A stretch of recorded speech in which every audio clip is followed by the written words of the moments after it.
Quand je vois la bonté de mon Dieu briller sur le toit de ma maison, mon âme bénit le Seigneur. Voilà, il est primordial chaque matin de bénir le Seigneur avant toute chose. Aujourd'hui, on va parler des 6 étapes à planifier pour réussir sa nouvelle année. Et reste jusqu'à la fin de la vidéo pour écouter la 6e étape parce que j'ai mis l'étape la plus primordiale en 6e position. Je me présente très rapidement. Moi, c'est Nikezu Makezu. Je suis camerounaise et entrepreneur depuis quelques années. J'ai décidé de créer cette chaîne pour aider des personnes à se faire de l'argent comme moi, à multiplier les sources de revenus. Donc, si tu aimes l'argent comme moi, abonne-toi directement. Abandonne-toi sur cette chaîne, tu ne vas pas regretter. Voilà. Maintenant, la première étape à planifier pour réussir sa nouvelle année, c'est quoi?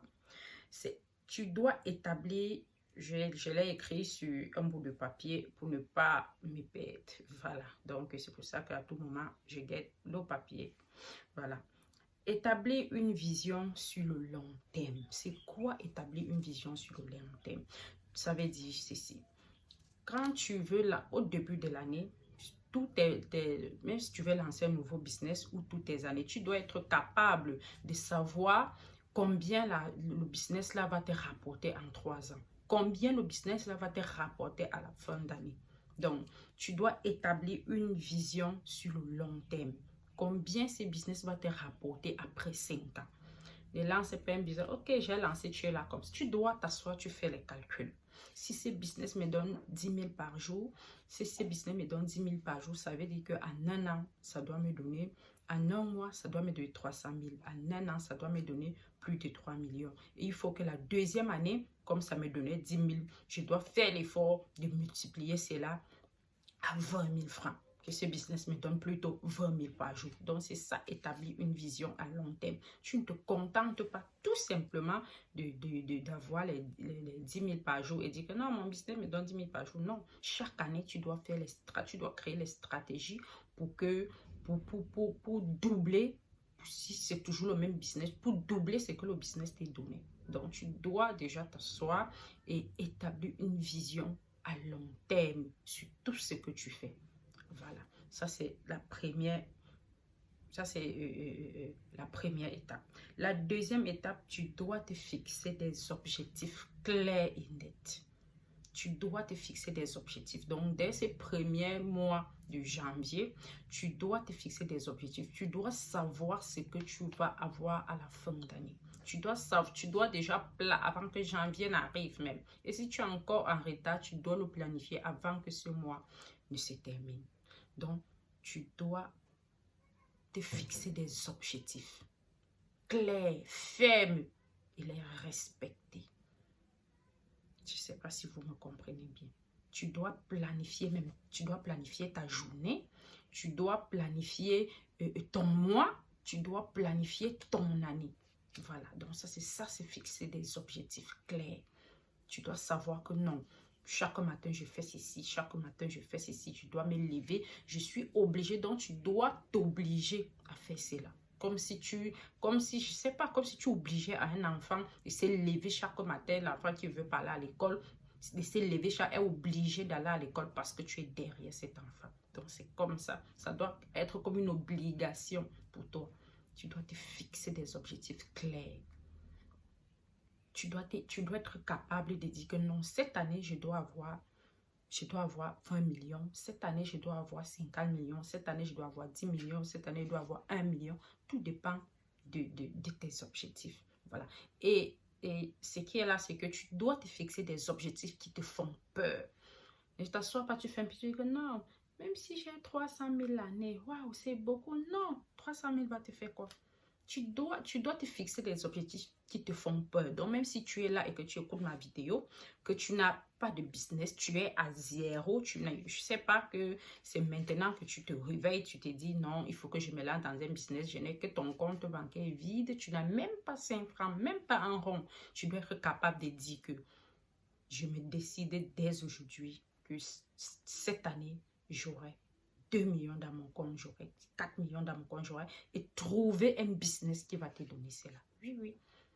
Vous croyez qu'il faut seulement un capital. D'autres vont dire, je vais me fixer des objectifs. Comment si je n'ai pas un capital? Il y a plusieurs façons. Il y a plusieurs manières de trouver l'argent pour lancer son business. Comme par exemple, si tu m'écoutes et que tu n'as rien, lève-toi. Va même faire ménager 2 mois. 2 mois, on va te payer. Je prends un exemple de plus moins cher. On va te payer 60 000 2 mois. Et reviens lancer le business sur Alibaba. Oui. Abandonne ce travail de ménager qui t'a donné 60 000. Avec 60 000, tu peux te lancer sur Alibaba. J'ai fait une vidéo dessus. Un produit que moi-même, je prenais comme les pendules. J'ai pris à, disons, 1000 francs. Ça arrive ici dans les, disons, 2000. Et je l'ai vendu à 10 000. Donc, ça veut dire que si tu prends 10 produits, ça veut dire que tu prends 10 produits, tu auras 8 000 par produit. Et si, disons, si tu payes même la publicité Facebook, parce qu'il y a une stratégie aussi de vendre sur Facebook sans payer la publicité. Voilà, mais pour ça, il faut que tu fasses une formation. Tu vois. Donc, si tu payes même la publicité, tu vas avoir, disons, tu donnes sur 8 000, 2 000, c'est pour la publicité. Tu as 7 000 par produit. 7 000 fois 10, ça te fait 70 000. Et tu peux avoir les 70 000 en une jour. Si c'est trop dur, trop difficile à écouler, en une semaine. Et c'est les 60 000 là qui t'ont donné, les 60 000 que tu allais faire ménager, qui t'ont donné, qui t'ont rapporté 70 000 là. Donc, réfléchissez les amis. Ne vous asseyez pas, tu veux te fixer les objectifs, tu as peur. Comment je vais faire pour avoir le capital? Non. Non, il y a plusieurs façons d'avoir le capital. Il y a plein. Si c'est un homme, il trouve. Peut-être il va aller chercher un restaurant où il lave les plats, il fait quelque chose pour on te paye même 2 mois. Et tu te lances. C'est un objectif que tu t'es fixé. Après, tu sais que non, je fais ça, je lave les assiettes parce que je veux avoir 60 000 pour aller lancer mon business sur Alibaba, pour aller peut-être lancer un autre business, je ne sais pas. Donc, c'est un peu ça. Maintenant, troisième étape, c'est quoi? Analyser l'année passée. Tu dois analyser ton année passée. Tu dois t'asseoir et te dire, ok, quel a été mes objectifs de l'année passée? Est-ce que j'ai atteint tous ces objectifs? Sinon, si je n'ai pas atteint, qu'est-ce qui m'a empêché d'atteindre tous ces objectifs? Ok, et tu trouves la solution, tu regardes ce qui t'a empêché d'atteindre et les améliorer cette nouvelle année. S'il y a les objectifs sur l'année 2022 que tu n'as pas pu atteindre, tu dois prendre ça et remettre sur l'année 2023 et te dire cette année et corriger tes erreurs de l'année de 2022. Puisque quand tu corriges, c'est comme si tu redoubles. Tu ne vas pas redoubler, revenir encore redoubler sur la même classe. Non, ce n'est pas sérieux. Vous voyez un peu. Donc, tu dois analyser ton année passée. C'est très important. Voilà. Tu dois établir une stratégie basée sur des améliorations. Ça, c'est la 4e étape. Donc, ça revient toujours à la 3e étape pour dire que tu dois chercher à t'améliorer. Tu dois t'améliorer. Tu dois améliorer ce que tu n'as pas pu faire l'année en 2022, en 2023. Voilà. L'étape 5, tu dois programmer les actions sur le calendrier. Ouais. Donc, tu dois te lever le matin. Tu dois planifier même ton mois. Tu as un calendrier, tu sais que non. Là, cette semaine, je vais faire telle chose. Si cette semaine, je vais lancer mon business sur Alibaba, je me concentre dessus. Donc, c'est comme tu te mets la pression. Tu sais que non, je dois à tout prix lancer ce business la semaine-ci. Donc, ça doit être ton, comme on dit souvent, tu dois avec ça. Comme si tu devais quelqu'un et que la personne te réclamait de l'argent. Tu dois te mettre la pression. Sinon, si tu te dis, ah, de toute façon, je peux le faire, tu vas voir 1 mois passé, 2 mois passé, que tu n'as rien fait. Voilà, que tu n'as rien fait. Ça, c'était la 5e étape. Maintenant, la 6e étape, comme je disais, qui est l'étape la plus importante. C'est de chercher comment économiser l'argent que tu vas gagner. Parce que si tu ne trouves pas la stratégie pour économiser, dès que tu vas avoir 70 000 la semaine, tu vas croire que non, tu es arrivé. Donc, tu vas te mettre à acheter ci, acheter ça. Tu vas te retrouver avec 10 000 sur la main. Tu vois, tu dois trouver une stratégie pour économiser ce que tu gagnes. Ça, c'est la 6e. Ça, c'est l'étape la plus primordiale. Certes, c'est la 6e étape parce que pour gagner, il faut d'abord produire. C'est pour ça que j'ai mis ça en dernière position. Voilà. Et tu ne peux pas y aller chercher comment tu vas économiser l'argent. Si tu n'as pas produit l'argent, c'est impossible. Vous voyez, donc tu dois trouver une stratégie pour économiser ton argent. Soit tu entres dans une cotisation, ou la cotisation, pas dans les cotisations où après on mange ton argent là. Ou tu sais que non, dans la cotisation, chaque semaine, tu dois cotiser 30 000, 50 000, ou chaque fin du mois, tu dois cotiser 100 000 ou 200 000. Donc, ça veut dire que au cours du mois, tu as la pression. Tu sais que je dois cotiser 200 000. Qu'est-ce que je fais? Tu vas te mettre au travail. Tu vas te mettre, donc tu ne vas même plus dormir. Ben, il faut que tu cotises. Tu dois te mettre la pression.